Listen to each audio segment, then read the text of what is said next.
반갑습니다. 슬기로운 지구생활의 이정입니다. 죽음을 알고 준비하고자 하는 당신은 성숙한 분입니다. 오늘도 소설선 중 토정 이지암님의 할아버지 이진사가 죽음을 맞이한 후 사후세계로 가는 과정을 묘사한 부분을 읽겠습니다. 수련. 참으로 그 커다란 의미가 다가오고 있었다. 수련이란 의미를 생각하는 순간 온 우주가 단전으로 들어와 가슴으로 밀려 올라오더니 머리의 한가운데를 통하여 위로 솟구치는 것이었다. 다시 단전의 기운이 아래로 내리뻗어 끝없이 먼 아래쪽으로 내리꽂히는 것이었다. 아래 위로 일자로 기운이 연결되어 그 기운줄의 중간에 매달린 것 같은 모습이 되었다. 아무것도 자신을 지탱해 주는 것은 없었다. 그저 기운줄만이 자신을 아래 위로 지탱하고 있었다.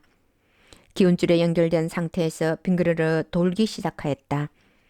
360도를 돌자 서서히 멈추어 서면서 다시 제자리로 돌아왔다. 아무런 소리가 들리지 않았다. 무거운 정적만이 감돌고 있었다. 무거운 정적을 깨며 다시 음성이 들렸다. 우주란 넓디 넓은 곳이요. 너무나 깊이 깨닫고 있는 바였다.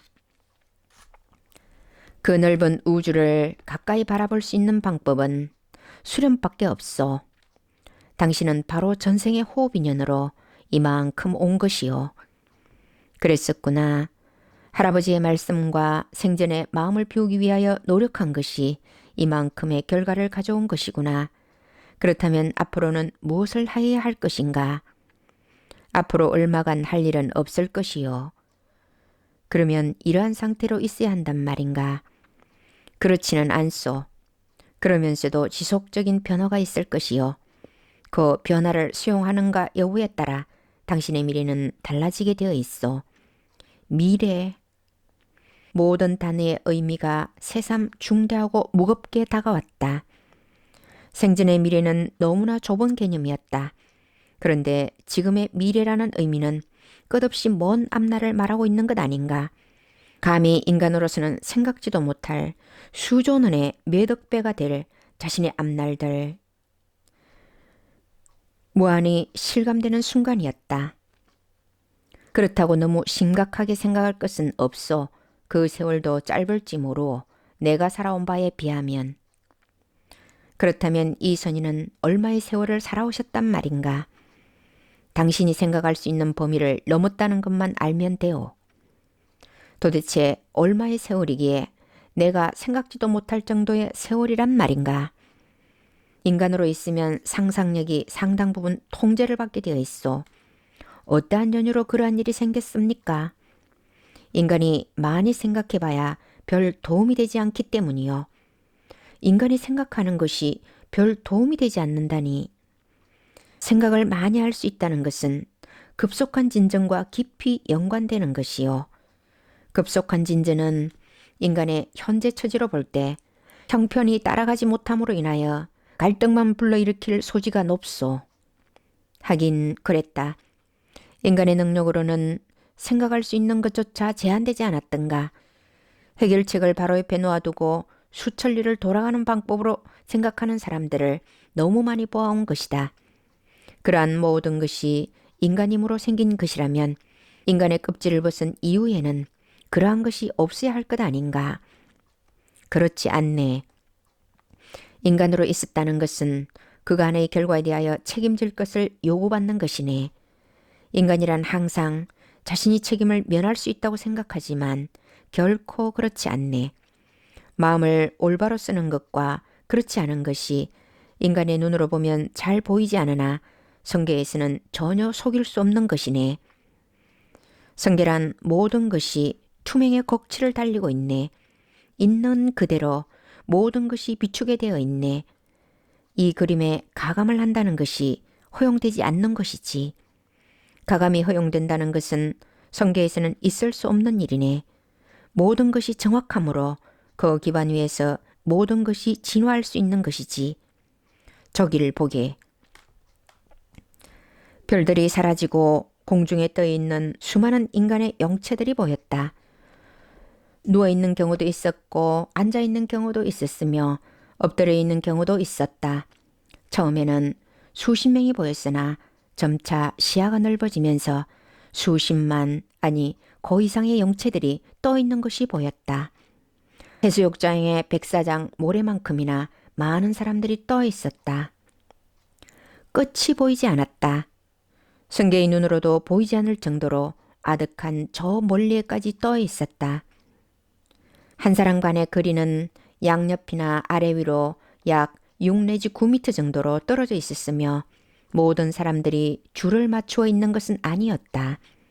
가만히 보니 약간 넓은 공간을 차지한 사람도 있고 그렇지 않은 사람도 있어 공간에 약간의 차이가 있었다.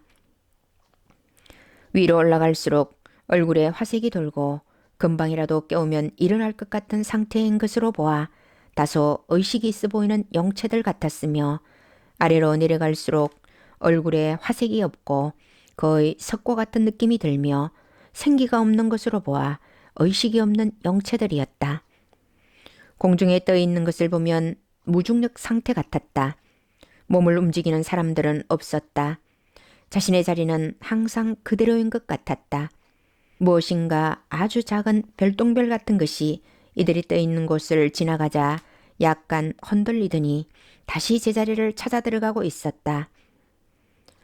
아무것도 보이거나 얽혀 있는 것은 없었으나 정확한 자리가 정해져 있는 것 같았다.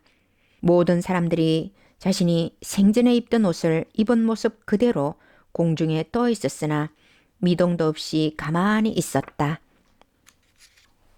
지금 보고 있는 곳은 사망한 인간의 영체들이 보관되어 있는 곳이네.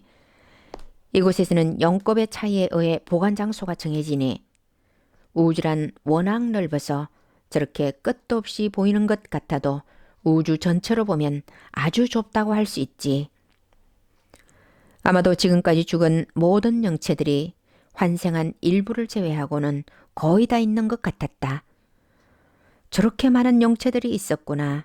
그렇다면 환생한 일부는 어떠한 과정을 거쳐서 다시 태어나는 것일까? 아직 그것까지는 알 것 없네. 알았습니다. 궁금한 것이 많이 있을 것이네. 하지만 아무리 성계라고 해도 차근차근 알아나가야 하네. 그럴 것 같았다. 자신이 이제 성계에 와서 지금 같은 혜택을 누리고 있는 것도 지금 보고 있는 저 사람들에 비하면 엄청난 혜택이 아니든가. 비교할 수 없는 영광을 누리고 있는 것이다. 그러하네. 자네는 지금 저 사람들에 비하여 상당한 정도의 혜택을 누리고 있다고 할 수 있네. 어째서 그러한 일이 저에게 일어나고 있는 것인지요? 할 일이 있기 때문이지. 내가 무슨 할 일이 있다는 것인가? 아직 성계의 초년생이며 앞으로 무엇이 될 것인지조차도 알 수 없는 정도 아닌가? 자신의 능력으로 아직은 아무것도 할 수 없는 것인 것 같았다. 그런데 무슨 일인지는 몰라도 할 일이 있기는 있는 모양이 아닌가? 그 일은 너무 성급히 서둘지 말게. 자네는 지금 위치가 정해지지도 않았지 않는가? 그렇다. 아직 나는 아무것도 정해진 것이 없는 것이다. 자네는 지금 성계의 기운줄만 연결된 것이네. 기운줄이 연결된 것은 어떠한 의미가 있을 것이다.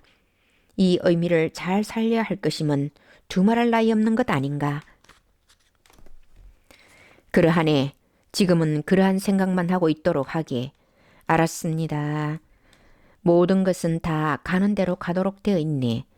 이제 조금씩 알 것 같습니다. 아직 구체적으로는 모르겠으나 서서히 우주의 윤곽이 드러나는 것처럼 느껴졌다. 어슴푸레한 우주의 새벽이 다가오고 있었던 것이다. 영계의 모든 것들이 다시 사라져 갔다. 지금 자신이 보고 있는 것은 우주의 아주 일부인 것이다. 그럼에도 이진사가 상상할 수 있었던 범위를 훨씬 넘어가고 있었다. 이렇게 넓고 깊으며 많은 내용들이 들어있을 것이라고는 생각지 않았었다. 그저 생전에 들은 대로 천당과 지옥 그리고 그 외에 몇몇 세상이 있을 것이라고 생각하였는데 그것은 아주 일부이며 그 이상의 너무나 많은 것들이 있었던 것이다. 이다지도 넓고 많은 것들이 있었구나. 오늘은 여기까지 하겠습니다. 고맙습니다.